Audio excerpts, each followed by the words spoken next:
abateraniye aha muri uyu mugoroba baramukije mu izina rya Yesu.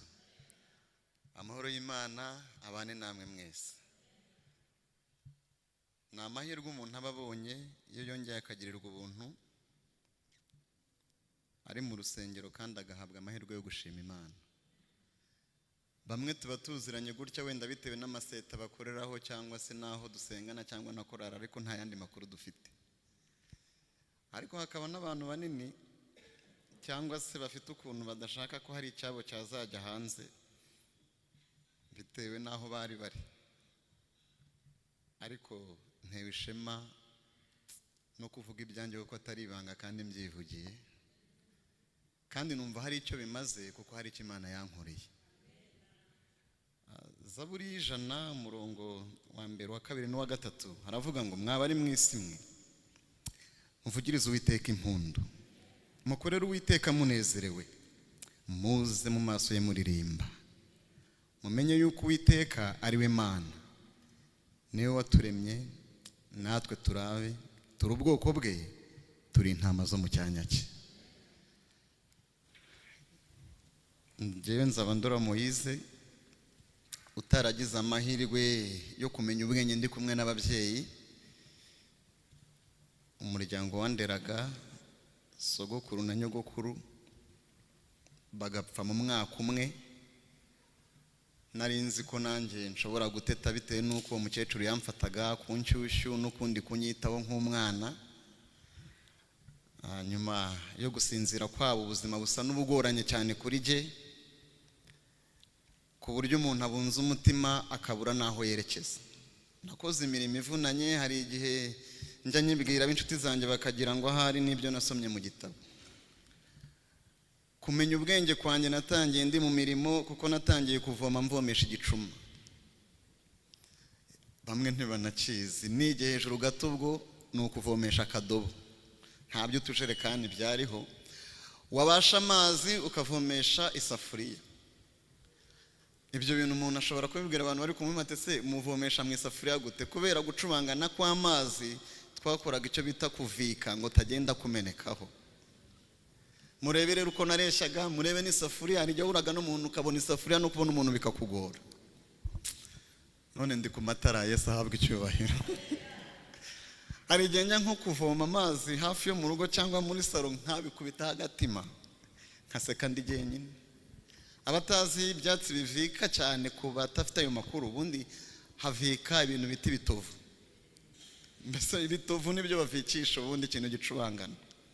Hari igihe najyaga kuvomesha akadobo, kuko munsi akadobo kagiramo akantu gasongoye ugasanga kagutemye umutwe. Ejo wasubira kuvoma bikagusaba gutengata kuko cyagise bukiraho kigatonekara. Rimwe na rimwe utazi no kwibangira ingata. Nyuma y'imyaka rero myinshi ngera muri uyu mujyi, natangiye kubana n'ababyeyi banjye mfite imyaka 13. Nabwo ubuzima ntabwo bwari byoroshye. Bimwe ndi bubitaruke ku mpamvu z'amasaha, ariko jya binakunze icyumweru nakimara mvuga jyenyine. Guhinguka rero muri uyu mujyi ni ukurangaguza amaso. Feruje za mbere wahuriraga na zikiruhura zitukura, izindi ari icyatsi ku mugoroba, ku buryo wahagarara ngo witegereze ayo matara ukumva wanakoraho ngo wumve niba washya ukurikije uko amatara yabaga akurasaho. Kandi ubwo Nyabugogo mwe muri kuyibona wenda irimo amataje, ubwo icyo gihe twe twari duhari ntacyo na kimwe gihari, inzu ari amabati uretse ayo matara yabaga ateye ubwoba. Nkomeza gushakisha ubuzima muri uyu mujyi, ariko igikomeye Imana ikomeza kubana nanjye. Ngize imyaka 18 biba ngombwa ko tutangira ubuzima bwo kwikodeshereza kubera ubuzima bugoye muri uyu mujyi. Gushaka inzu byari bigoye cyane ku buryo ku rwanjye ruhande ntari gupfa kuyigondera. Nshaka abagenzi banjye n'ubundi twabanaga, dutangirana ubuzima tujya gukodeshanya inzu turi abasore 4. Kandi inzu ntugire ngo yari ifite ibyumba 4, ahubwo cyari icyumba kimwe n'agasaro, ariko nta n'ibikoresho twari dufite ngo inzu ratubana ntoya, kuko imitungo mwinshi twabaga dufite yabaga ari imyenda ya korari.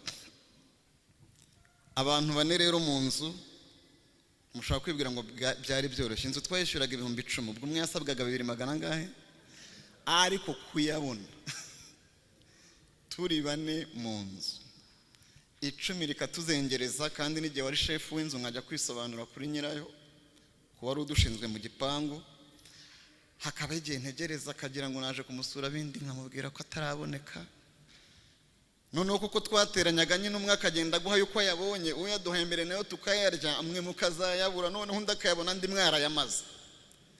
Ari ubuzima bugoye, tukarwana nabyo tukishyura. Nyuma y'ibyo bihe bitoroshye kandi turi muri iyo nzu y'ibihumbi 10 turi bane, ikintu gitangaje nibwo na korari Ababimbuzi yaje kuvuka, kandi vuka ari je perezida wa korari, kandi ntabasha kwishyura inzu ya 2005. Nagira mbabwira ikintu gikomeye, korari Ababimbuzi iririmba bwa mbere mu bukwe ahantu badutumiye bw'umuntu wari wadukunze turirimba, yadutumiye mu bukwe tubura ikintu tuzaririmba kubera cyo kwambara, tujya gutira iniforume. Ababimbuzi turirimba bwa mbere twatiye iniforume y'amashati atukura, tuyitira korari tw'abatoni b'umwami kuko nayo twayibagamo. Ubwo jye na Enoki twari dusanga mu iyo iniforume, abandi babiri turabatirira. Imana ikomeza kutugira neza iratwagura. Iyo mbivuga sinjya nibagirwa Mugema Gerard, niwe muntu wa mbere waduhaye iniforume ku buntu, aduha amashati yo hejuru y'amaboko magufi, dusigana noneho twatebeje yacu tutagitira. Imana ni nziza, kandi ibihe byose. Hari igihe ndeba korari iri guhinduranya amakoti, iri guhinduranya amakaruvati, kavuga ati Yesu ugira neza. Nyuma rero y'ako gahe gato tukibana nabo bantu nababwiraga n'iyo nzu y'icyo giciro, ntangira gucudika ngira inshuti. Abasore tubana batashye ntindabashaka, twicaye bazi ko ari ikindi gitekerezo ngiye gutanga, ndababwira ngo mfite ubukwe. Ye baba we, mvuze ko mfite ubukwe n'inzu y'10 tutayishyura, barasetse bakomera nkaho ari ya kipe itsinze igitego. Kurya ibiryo ni ikosi, kuyishyura inzu turi bane, kandi umuntu yashatse ahitaba mu nzu wenyine abandi bakigendera. None wigereje umva bakongera bati dusubiriremo neza. Ibintu byari bigoranye, byari bivunanye, ariko bitugoye kubera twebwe ntabwo bigoye Imana. Impamvu mbivuze ni iyihe kandi mba numva ari ngombwa kubivuga. Nagize umugisha wo gucudika no gukundana no kurambagiza umuntu udafite ikindi kintu yahereyeho ngo dukundane uretse urukundo. Kuko iyo haba hari nk'ikintu umuntu asaba kwa hundi, uretse ko amahirwe y'icyo gihe nta telefone hari ngo yagira ikintu ambaza. Muri minsi uzi ko gucudika n'umuntu biba binagugoye kubera n'ibintu abaza. Umuntu rero twacuditse nawe yari umuntu nawe ubitse umutwe nkanjye, nta kinamakuru afite. Ariko nanjye nta n'ikintu ndiho, tukabana mu kwizera no kwiririmbira. Hanyuma no twemerana kubana ariko nta kintu turiho, ariko ijuru rizi ko tuzabana. Imana yaje kutugirira neza, iduha no gushyingirwa, dushyingirwa mu rusengero rwaha. Ariko ubukwe bwari buhenze ukurikije icyo gihe, kuko ndabyibuka ko icyo gihe twakoze ubukwe fanta igura 8 icyesi 1,800. Nageze ahantu kuko yari imaze iminsi igura 7, mbonye banditseho ko fanta zagiye ku 8, nshaka gusubika kuko ati fanta zuriye. Kaba ari kuriza fanta, ibintu biri bugende gute? Mbibwiye umusaza twabonaga mu gipangu, umusaza witwaga Yekoniya, abakira hano baramuzi, ni fanta zuri uko turabwimura, ahubwo ushaka kubwimura bikazaba 2. Abantu bose bakanyakanya kuri urusengero. Iyo bakoraga ubukwe bajyaga gusaba sare kuri ligue hano ku Kaciro. Sare rero nicyo kintu cyari gihenze kuko twayikodeshaga 20,000. Ngeze kuri sare nsanga harimo inama ngo bashaka kuyuriza. Umuntu nari ngiye kureba twari tuziranye mu bari bashinzwe iyo sare, arasohoka mpa makuru atumva, ubu turi mu nama, sare barashaka kuyuriza ikajya ku 40,000. Niba uyikeneye shaka ukuntu wishyura vuba, aya yarasanzwe ariho mu nama bazagufate nk'uwari wishyuye. Kugutuma 20,000 rwari urugamba, kandi buke ko invitation uzikoresha ufite ubukwe buzagira gute.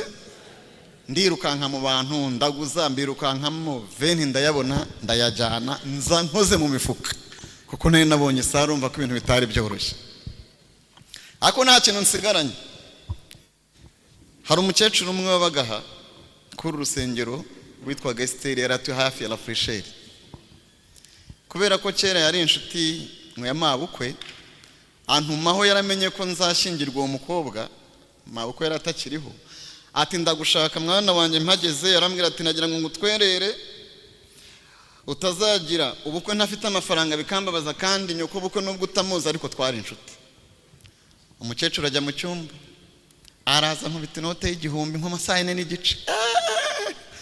Ankubise inote y'igihumbi, nari mfite umusatsi wenda kungana n'uwa badamu, nari nshonje inzara kandi mfite n'ubukwe. Naragenda yogoshesha nk'umuntu nyine uri kwitegura ubukwe, andi ndagenda niriramo imyaka ha ku muhima, umuntu akabona hari uko meze, kandi ari cya gishoro cya mukecuru wantwerereye amafaranga y'intwererano ya mbere. Igihe rero abasore twabanaga bari bahangayikishijwe n'ahantu nzaba.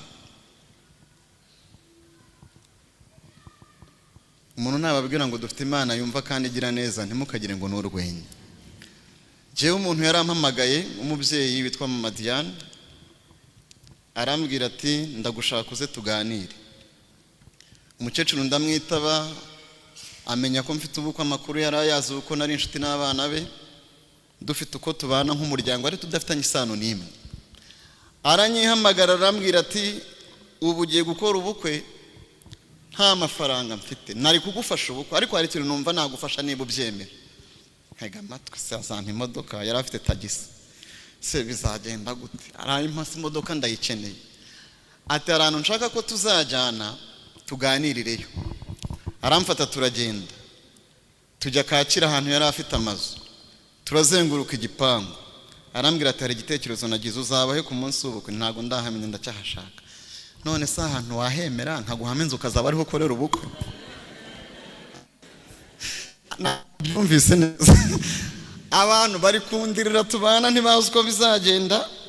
Umukecuru arampamagaye antumyeho uko nshaka, aragenda arambwira ati ni igipangu ukingura basonnye, ni ahantu utapfa kwinjira uko ubonye. Arangije arambwira ati hano wahemera ukazaba ariho ukorera ubukwe kugira ngo ibintu byacu bizagende neza. Numvise amaguru ananiwe guhagarara, numva umusatsi unyorosotseho, amarira mbunga mu maso. Ariko ndamubwira ngo Imana iguhe umugisha. Inzu irimo umuriro, inzu irimo amazi, ahantu utazakandagira mu cyondo. Abantu rero batari bazi ahantu nzaba bari banafite amatsiko yo kumenya aho nzaba nyine. Nanjye ndyumaho ndaceceka. Ndabwika ariko ku mutima nzi ukuntu abantu bazumirwa. Noneho rero ubukwe burataha, amatara araka, barasize amarangi, ahantu hahumura.